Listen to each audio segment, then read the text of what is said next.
Welcome everyone to the IELCE Civics Network meeting for California. It's February 28th, 2024, and I'm glad you're here with us today. Presenting me, Lori Howard, CASAS Program Specialist Coordinator, Portia LaFerla, Program Specialist, and Stephanie Fitzpatrick, Program Specialist. Please type your name and agency into the chat box if you haven't already. And after the meeting, if you haven't already registered, please register at caadultedtraining.org. Actually, I need you to do that before 2:30 today, because that's when the registration closes. If you're not receiving a meeting reminder, if you didn't receive one on Monday from me via email, please email me at elcivics@casas.org to get on my IELCE Civics Network meeting mailing list. Please don't put it in the chat. Please email me at elcivics@casas.org. Thank you so much. So let's get started. So this is our agenda for today. CDE update. We're going to talk about some award nomination information. Stephanie's going to do that. Civic participation in IELCE. I have some information for you about that. Citizenship preparation. Portia will tell you about that. And then just a little bit of other information. And then at the very end, those of you who are 243 funded, if you'd like to stay on, I'll talk about the IELCE report and plan. Those are only for 243 funded agencies. So the rest of you can leave at that point. And those of you who want to talk about it, stay on. I'm going to do a brief review of what's required and then have time for questions and answers. So any other information or any other thing else you need to speak about or want to put on the agenda for today? Okay, let's move on then for the CDE update. And I have just copied the slides. Those of you who went to the WIOA 2 States Network meeting earlier in the month will recognize these slides, but I just wanted to emphasize them because they do relate, especially to our 243 funded programs, but all of our programs, that the CDE is encouraging us to collaborate with our WIOA partners. Actually, I think Carolyn said that this is a mandate from the federal government. As it says here, federal legislation requires close collaboration. And as we've been talking about, especially for 243 agencies, it's a crucial part of our implementation of IELCE IET. So over the next year, the CDE plans to prioritize, increase, and acknowledge collaboration. So I just wanted to point that out to you because you might want to be keeping track of your people agencies who you collaborate with and strengthen those ties. Here is exactly what the CDE plans to do. They're going to make a new promising practice category for collaboration, reward agencies that send and receive referrals to WIOA partners, identify training and support services, and establish collaborative programs such as IET. Again, strengthen those that are already there and inform about partnership opportunities. So this is going to be a focus of this year, and so I just wanted to point that out to you. I know a lot of you were already doing it. If you're not, please begin. And that will be supported by both CASAS and the CDE. Then also part of the meeting was emphasis about the IELCE report, which I'm going to talk about at the end of this meeting. I just wanted to let you know that the CDE talked about it as well and reminded everyone of the deadline for submission of the IELCE report and plan on April 30th, 2024. And I will at the meeting, they talked about a new section, and I'm going to talk about that at the end of this meeting as well. Okay, so now we're ready to talk about the Promising Practices Award and Making a Difference Award in the Community Award. And our new program specialist, Stephanie Fitzpatrick, is heading that program, and she's going to tell you a little bit about it. And Stephanie, just tell me when you'd like me to move the slides, and I will do that for you. And if you could turn on your camera if it's not there already, that'd be great. Okay, thank you. Okay, hold on.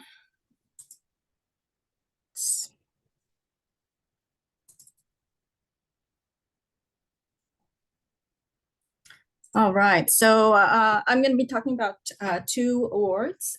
First one is the Promising Practices Award. It recognizes agencies that implement practices to help students attain their goals. So your agency could be considered for this award if, for example, you have practices that improve program accountability, develop skills students need in the workplace, promote collaboration and cooperation with other programs or agencies, promote the effective use of technology, promote the effective student transitions, or have potential applications in other adult programs. So these practices don't have to be limited to ESL programs, so you could nominate your agency if the practice is being implemented in other WIOA Title II programs in California, like ABE, ASC, GED, or IELCE. And so this is a link to the nomination form. Okay, next slide, please. Oops, sorry.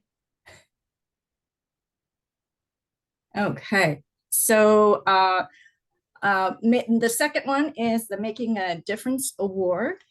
Okay, so the unique part of this award is that it identifies programs that go beyond the classroom to affect the community in a positive way. Like it says here, it's open to both 231 and 243 funded programs. And this is the link to the application form for this award. Okay. And so what can winners expect? They'll be presented with the award at the 2024 Summer Institute California Consortium meeting. They'll be invited to present a poster at the Summer Institute and or be part of a panel discussion there. And also at various conferences and network meetings throughout the program year. And information about award recipients will be posted on the CASAS website and in conference materials, and basically serve as a model for other programs. And these are links to see examples of previous winners, you know, the types of practices or projects that qualified them to be award recipients. So those are those links. And so to apply for the Promising Practices Award and or the Making a Difference Award, please fill out an application form and send it to me at sfitzpatrick@casas.org. The deadline for the application is April 15th, tax day. So of course, agencies are subject to final approval by the CDE, and winners will be contacted via mail and email. And if you want to learn more, please go to the CASAS website. And I hope you'll consider applying for these awards. Okay, thank you. Thank you, Stephanie. And yes, these awards are really terrific. We really encourage you to apply. And if you need to learn more about it, also feel free to contact Stephanie and she'll, you know, walk you through the application form if you have questions about it. But we especially like to award those of you who are doing a great job and are willing to share it with others so that all of us can grow and continuously improve. Thanks a lot, Stephanie. We're so excited that you are doing that. Thanks, Laura. May I say something? Sure. This is Portia. I just want to encourage everybody who would like to apply for these awards to apply early. Start working on your application now. Your program specialist can help you. Things get really busy as time goes by, and it's much easier to start sooner and get the help you need. Yes. Thanks, Portia. Great. And Portia put in the chat the links to the nomination forms or application forms. We switch back and forth between which it is, nomination or application. If it's a nominating form, you're nominating yourself. So it's great for you to apply yourself. And I've been asked if I'll be emailing this presentation. As always, the webinar itself, the recording will be on the IELTS Civics support channel. And those of you who are part of my IELTS Civics network mailing list will be receiving the webinar and the slides in your inbox as soon as it gets posted. So probably tomorrow or Friday. Okay, now we're going to talk about civic participation and IELCE. Let's move on to that. Okay, a few things came up this month I just wanted to remind you about. So as you all know, we have a civic participation in IELCE FAQ, as we do for citizenship preparation on the two different web pages. So in the civic participation in IELCE FAQ, which I've linked to here, in section, I know it looks like a 1, but it's actually section I. So it's the very last thing in the FAQ. And as I say, you should be reading that every year and then slipping through it to see if anything has changed. And those changes will be in the green. But this has been there for a long time. It says, can I revise COAPs to use in remote testing? We put this in during COVID, when everybody was doing remote testing, and we needed to sort of expand a little bit how we were doing things. And this speaks to remote testing as well as in-person testing. So it says for in-person, hybrid, or remote classes, COAP task content and rating scales cannot be changed. So you cannot change anything like that. However, the assessment type, oral or written, and related rubric can be adjusted if doing so does not affect the goal, efficacy, or real-life application of the task. So for example, written to oral, it says written, but you can do it oral, okay? Except for applications, letters, and essays, which of course have to be written. So sometimes they were written in general earlier that teachers didn't want to do it orally. They wanted it to have it all written. As long as the information is being given, as long as it's not a thing that's testing writing itself, like applications, letters, or essays, you're welcome to change that if it's easier for you to do it oral or written. This is the question that came up, a chart to written or oral question. Somebody said to me, I can't do a chart easily. Can we use a Google form? And so that's why I'm bringing this to you. It's like you can change, if it says a chart, again, this was something perhaps written quite a while ago, and we thought chart was the best format. As long as the information is given to you, you can use any format that's useful. We, of course, support the use of digital technology. So we would love you to use a Google form or other digital things. So feel free to do that as long as the information stays the same. Okay. And the same thing, oral to written, you can change something that's asked for orally to a written, except for a role play, which is requiring oral communication. Okay. Does that make sense? So I know that it's in the section about remote testing, but it does apply to in-person, hybrid, or remote classes. So just again, another way you have flexibility, not to change the rating scale or the content, but how it's given. And then just the second part of that says when the assessment type is changed, the rubric language can be adjusted. So if it says a written communication or writing, it can be interpreted. So utterance, communication, or response can be interpreted as oral or written. If a written activity is changed to oral, add clarity to the rubric so that, what does it say? Oh, I see. So, we would normally be looking at a written activity that it would be legible or neat. If you've changed written to oral, you can't do that. So you could add spelling or oral errors do not interfere with meaning. So you could ignore the legible part of it if you're changing it from written to oral. So again, if you have any questions about that, you can contact elcivics@casas.org. But I think you can be responsible for making it fit the way it needs to and still giving the points for something that's applicable to the changed rubric. Any questions about that? Okay, great. Let's move along. So I just wanted to point that out. I'm trying to bring up things that are happening that people ask questions about and bringing it to the whole community so you're all aware of these issues. I want to remind you that the last day to add, edit, or delete COAPs is April 30th. And also be sure by April 30th that you've downloaded any co-ops that you've selected. We sometimes have this problem in May that people say, oh no, our teachers taught this co-op, but we didn't download it, and now or we didn't select it, and so now we can't download it and then send in our data to get payment points. So you want to be sure that you've selected all of your co-ops. You don't need to delete anything unless the number is going over your approved number, if you've asked for permission to have more than 10. And remember, don't delete anything you've already assessed this year, because if you do, your payment points will go away. So better to keep everything and ask for permission to use more than 10 co-ops if needed than to start deleting. If you haven't used it and you're never going to use it this year, you're welcome to delete, but also there's no need to do that unless you're over the approved number. Question here, what is acceptable to submit as a student sample when the task is a role play?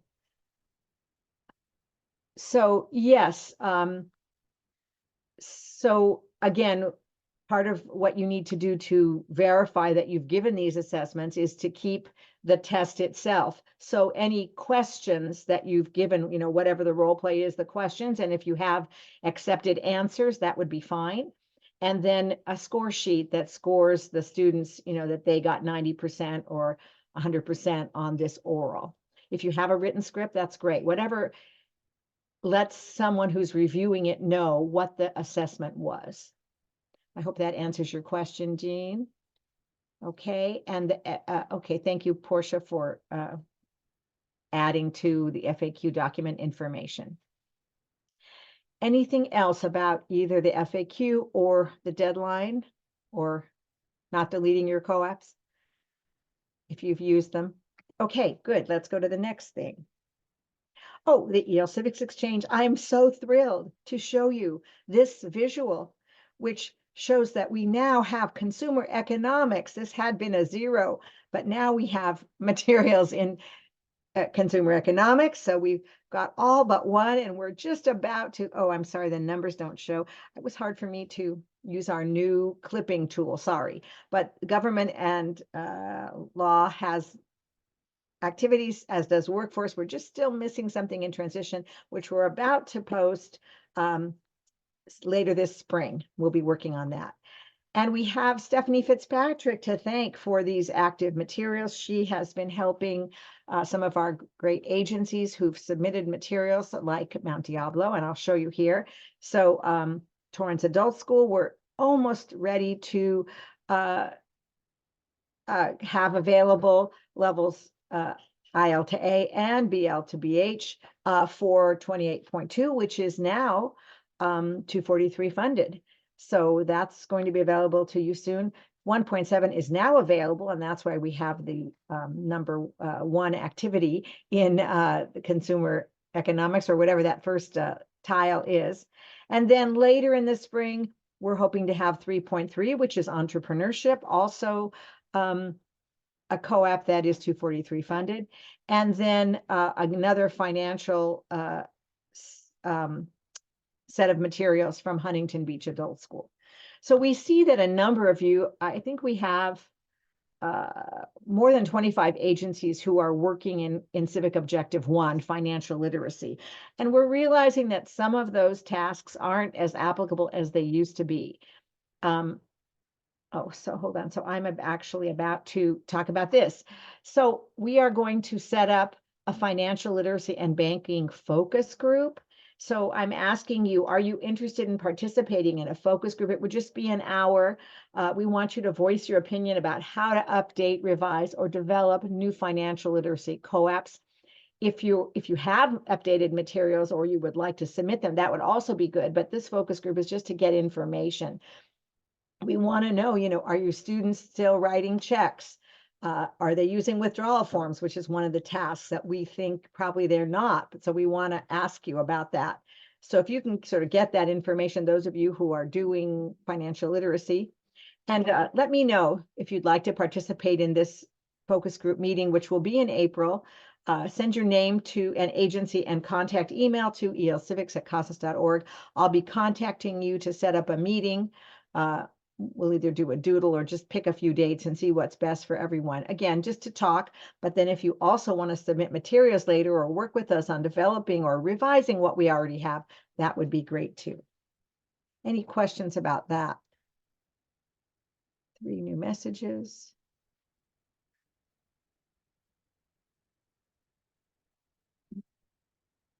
Okay, and Paul Kratzer says that he's working on 37.3 for his eWorks program, formerly WSCS. And Paul, maybe you at our next meeting would like to come and talk to us about the new WSCS eWorks. So that would be great. And I would love to do that. Okay, great. We'll talk about it. So again, if you'd like to do this, please email me. We'd love to have your input. Going back. Yes. Oh, I'm all of a sudden echoing. I don't know why. All right. Anyways, are you developing new co-op instructional materials? Paul is, so we're going to talk to him about that. But if you are developing new instructional materials for your agency, please consider making them accessible. That is the requirement for community college. It is highly suggested for adult schools to be accessible to your students as well as your teachers. We would love to have you look at this accessibility guide, which I've linked here as part of the IELCE Civics Exchange. And we have Anthony Burek, who would be happy to help you make your materials accessible as you develop them. It's a lot easier to, by looking at the accessibility guide and talking to Anthony for a few minutes, figuring out how much easier it is to set up accessibility from the beginning of your development than it is to go back and try to make materials accessible. There's certain things that just help so much in making things accessible, and we just need to know what those few things are to help us. So we would love you to make your materials accessible and then be able to submit them to the IELCE Civics Exchange. We amazingly have had so many people downloading these materials. We don't have as many materials on the exchange as we would like, but so many people have used what we do have. So it would be a great service to the community, the field, if you would submit more materials to help yourself and others. So thank you so much for sharing your expertise.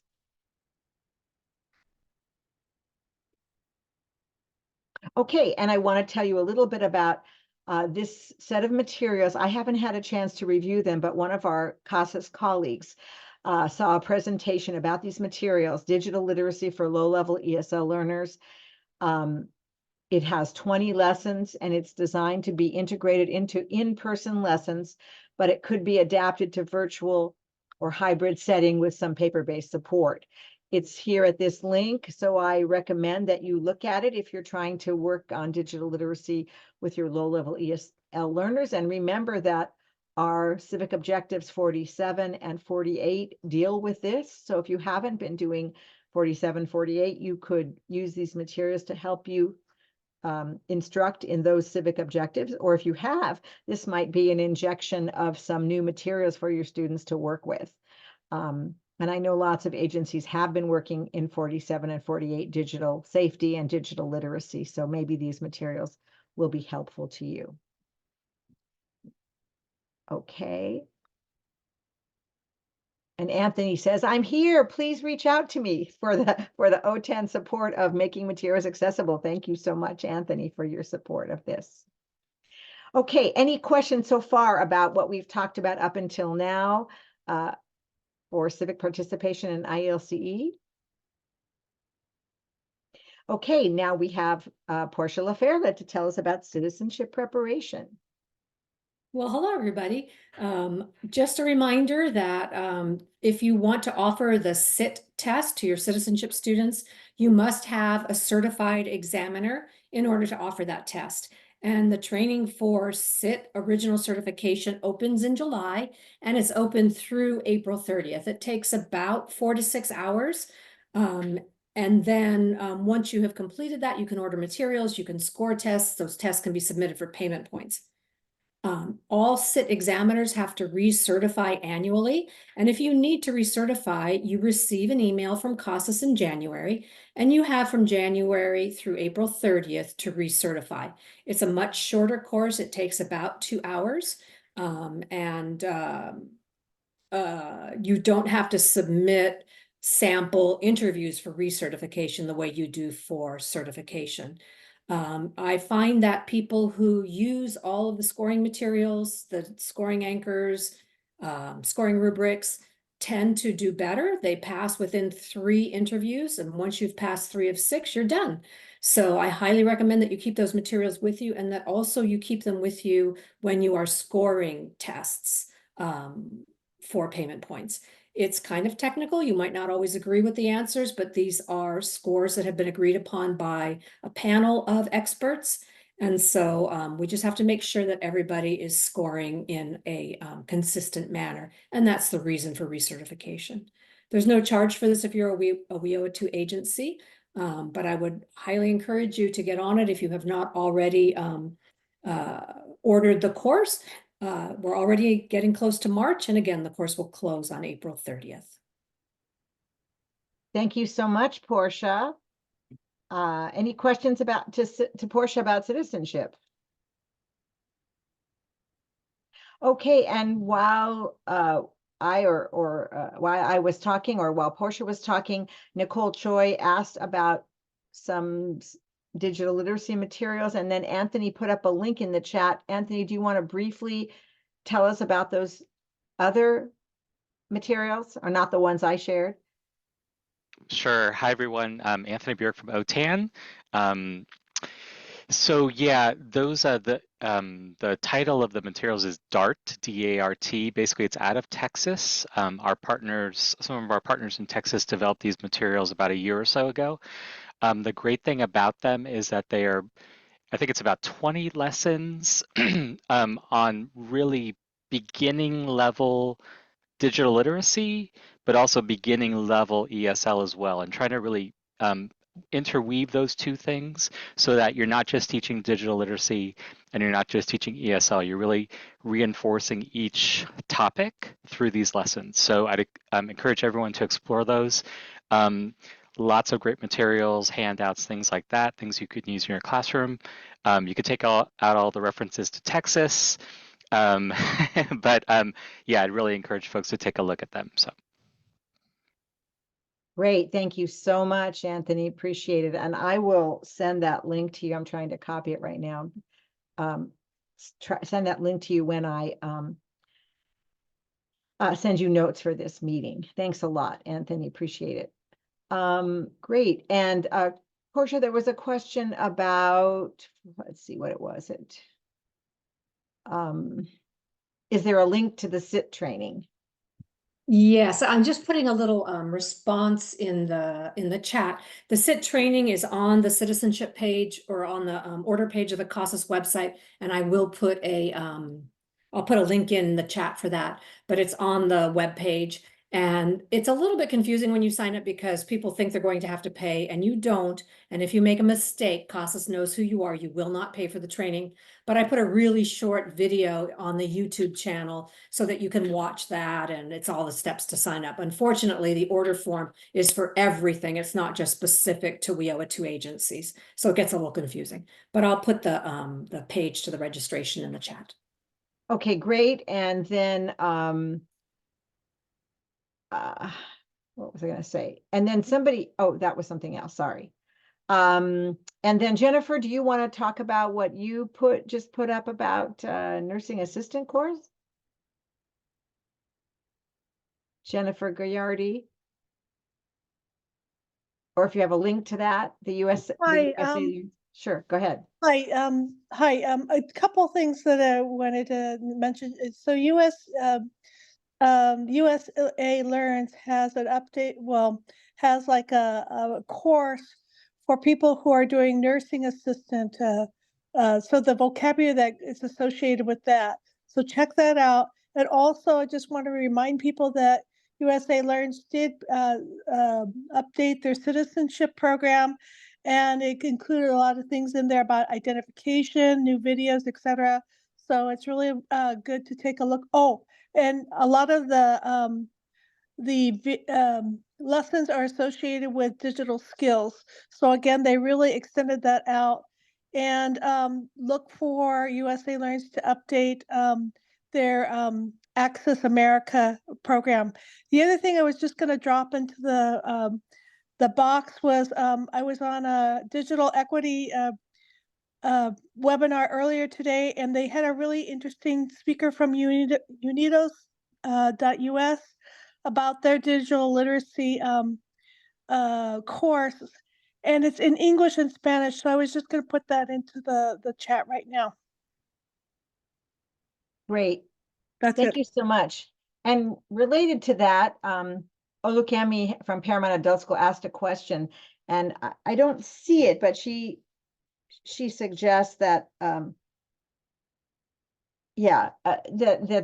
one of the tasks, I guess it's in 47.2 task 3, suggests that talking about cybercrime, that you have a law enforcement officer. So it says a law enforcement officer or representative. You know, we're not going to require that you have a certain specific person in any of the co-ops. You know, choose a speaker you think has the information. So if that was if a specific person, it should say such as this. I'll go back and add that to make sure that you can have anybody be a speaker in your classroom that you think has the information that you want to impart to your students and that follows the content of the co-op. So thank you for that question, and thank you for bringing it up so that other people could also hear about it. And so looking at the chat, Jennifer put a lot of links in for us, which we really appreciate. Anthony also put the OTAN website nursing assistant information that Jennifer was talking about, I hope. And Janice said, don't forget about Jennifer's book, U.S. Citizenship for Dummies, on Amazon, which is a great book with our wonderful citizenship person, Jennifer Gagliardi. Thank you so much for being with us and support and giving us all the information you do. Thanks, Janice, for mentioning that. Okay, we're down to the end of our basic information, and then I'll be talking about IELCE.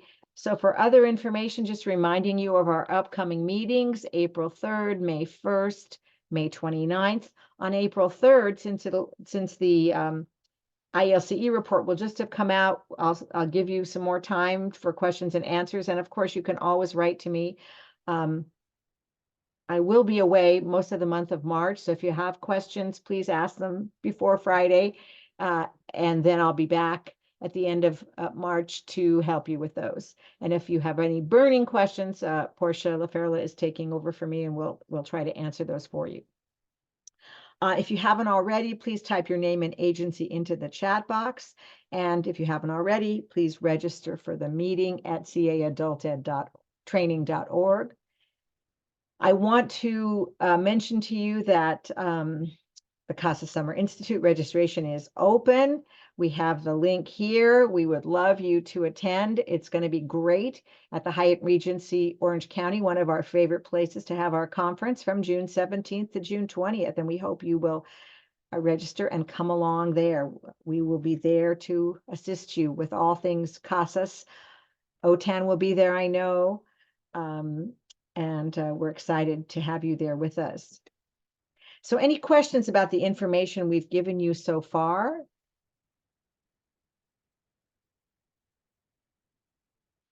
Okay, there's a question here. Can we do co-ops based on consumer? There's a website. Graphic novels about scams. Sure. I mean, any content, you know, we don't, CASAS and CDE doesn't limit the instructional materials, only how the assessment needs to be given in terms of rubric and content, but you can use any instructional materials you think work. And is there a co-op focused on responding to scams? I think there is. I can't remember it right now. I think we updated, I think it is. Portia, remind me, 48.9, I think.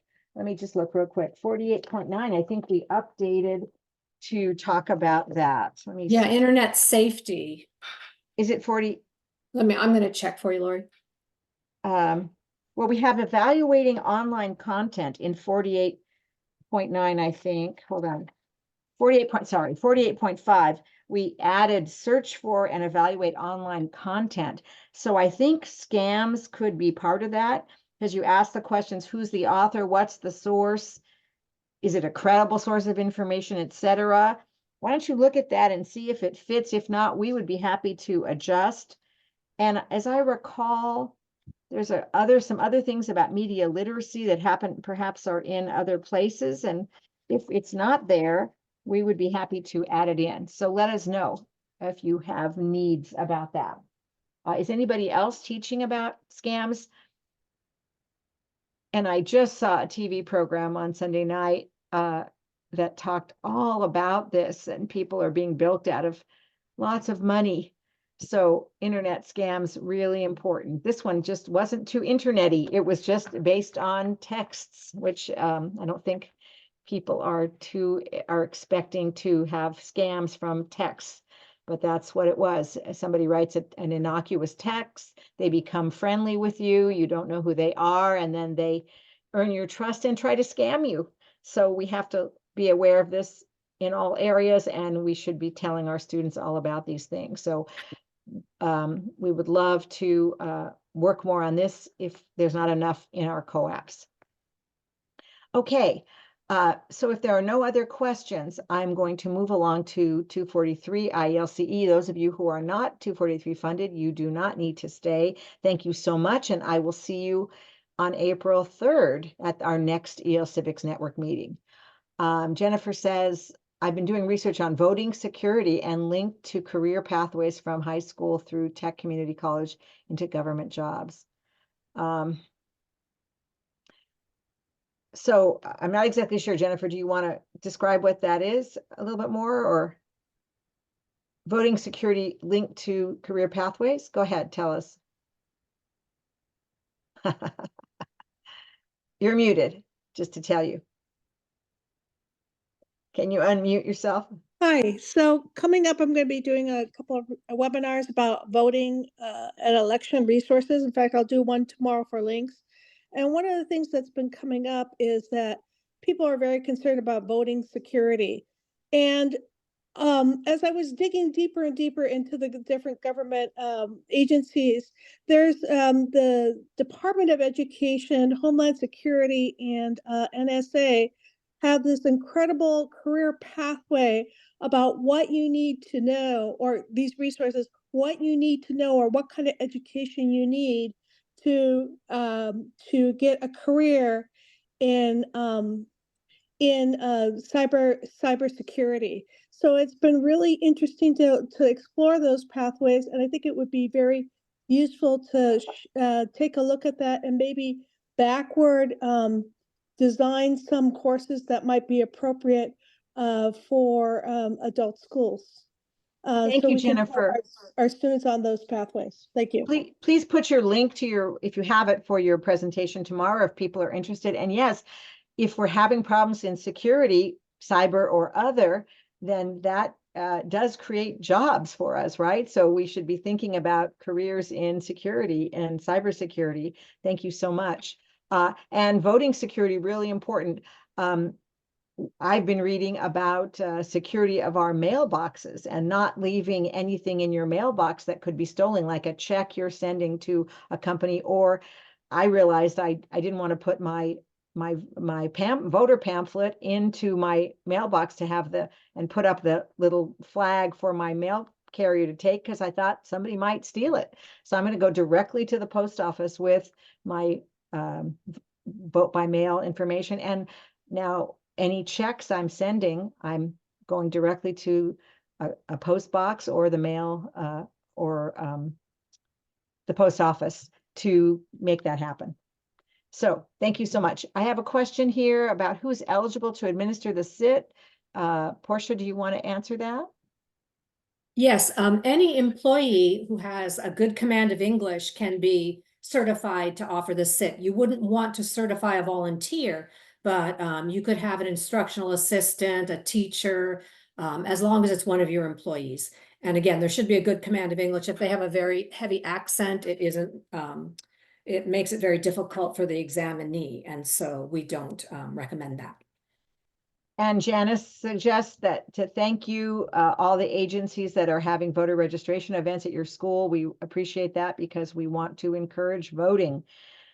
So that is a great thing. Okay, let us move on. And I think Jennifer just put in her link for her presentation. Thank you so much. So let's move on now. Those of you who are interested to IELCE report and plan for 243 funded agencies. Yesterday, I did a workshop entitled How to Complete the IELCE Report and Plan. You can go to the webinar. It's an hour long. Here's the link and the passcode. And here is also the link to the slides. I'm just going to review a little bit of that information for those of you who might not have been there, or if any of you have questions. As soon as I get through this short amount of information, we can take questions. So I just want to review that the purpose of the report and plan is to report the implementation of IELCE IET programs from July 1st, 2023 through June 30th, 2024. And even though you're submitting your report on April 30th, you will still be reporting or estimating any kind of instruction and assessment you would be doing between April 30th and June 30th. And you'll report also planning of new IELCE IET programs for 24-25. In the past, that has been optional, but now it is a required element if you are going to be doing new programs for next year. Who should complete the report? Administrator, EL Civics coordinator, lead teacher, with collaboration of all of your team members, ESL, CTE, support services staff. I think anyone on 243 funded staffs can access the plan, but we'd love it if one person was designated as the person who's going to submit the plan. We need their email address and phone number so that we can contact them if we have questions. So it's a good idea to get started now. Getting your materials together, put them on a Google Doc or a Word doc so you can all have input, everybody at your agency have input for this. And then when the electronic form comes out, you'll be able to just cut and paste into the electronic document.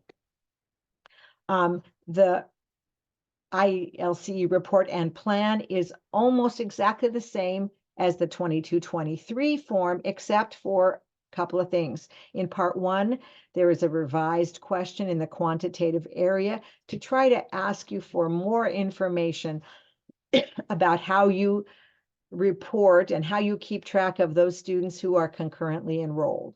So that's it's the same idea as the previous question, but asking for more information.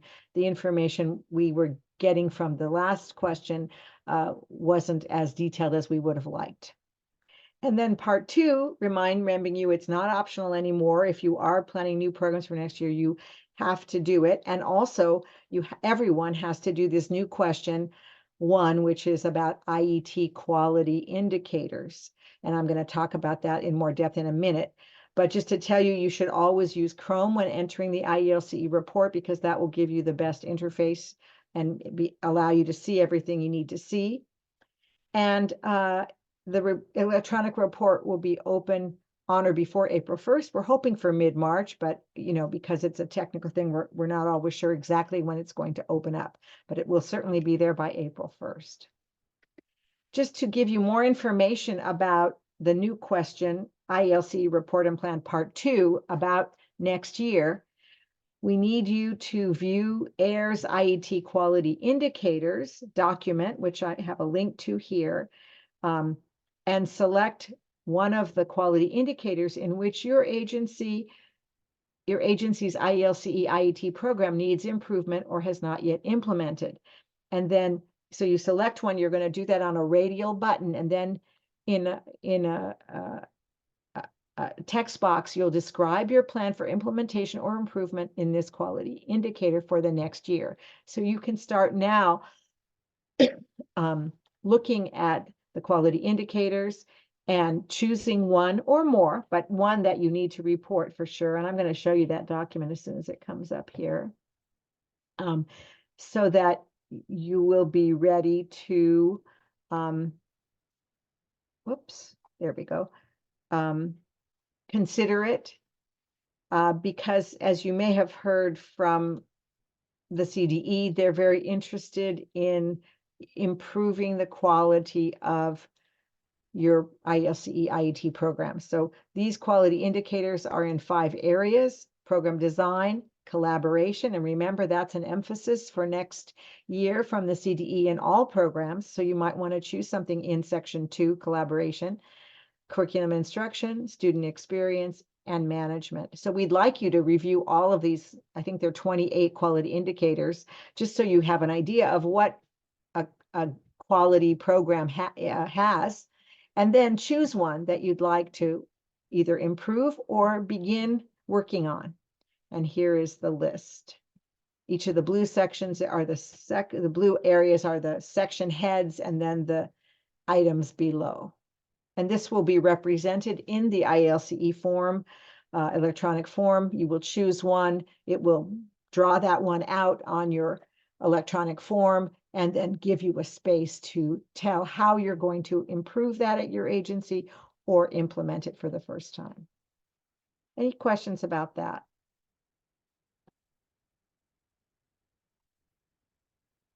Okay, so that's the new item for everyone. Just showing you here how you access the report and plan. If you're on the IELTS Civics website at casas.org, there's a button on the left. It says California Integrated English Literacy and Civics Education Report and Plan. It does say that now. You click on that, and then it takes you to the summary. So the summary tells you all the questions that are in the report. So even though the electronic report is not available to you, everything on this page is available to you, and you can see all the questions right here. So you can begin on a Google Doc, on a Word doc, writing up what you need to, and then be ready to copy and paste that information, especially in the qualitative content areas and quantitative content areas and single set of learning objectives, etc., those meatier sections, ready to cut and paste them into your report when it opens up. At the bottom of the summary, you can click on this button and it will take you to this screen, which has, again, when it's updated, it will say 23-24 to enter the 23-24 report, and then it'll show your past reports here. I was told yesterday that it wasn't working. I reported it to tech support, who thinks it should be working. And so if it doesn't work for you right now, it will be working for you soon, I was told. So, okay. And yesterday at the meeting also, we were talking about industry sectors. So I went ahead and pulled up this industry sector list from the CDE website. These are the industry sectors we use if you need that for your report. And I put a link to that in the slides, so you have that, and I'm giving it to you here, and I'll also try to post it on the CASAS website. So that's what I have for you now. If you have any questions, feel free to either put them in the chat or unmute and ask your question.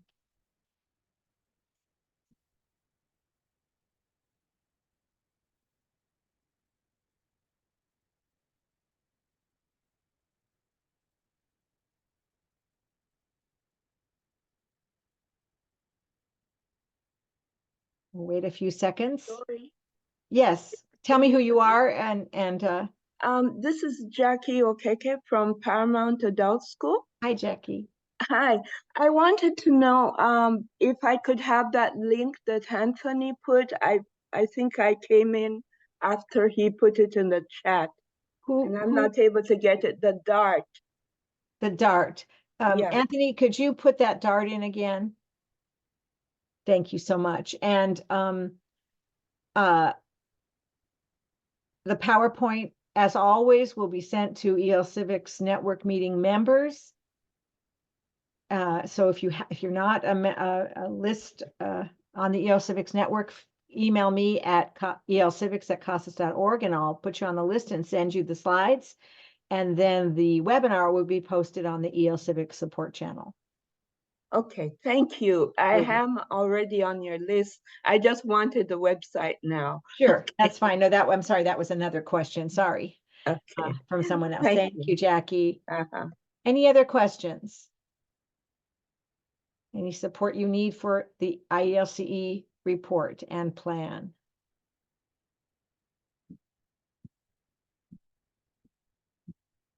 Okay, if there are no questions, absolutely no problem. I hope I've given you all the information. And again, you've been doing this for a number of years. It should be easier and easier. If you do, if you didn't see the how to complete the form, you might want to go to that webinar, which I've given you the link to, and hopefully that will answer your questions. And you can always contact your program specialist or me. Thank you so much for attending. I will see you at our next meeting on April 3rd at 1 o'clock. Oh, just didn't. Yeah.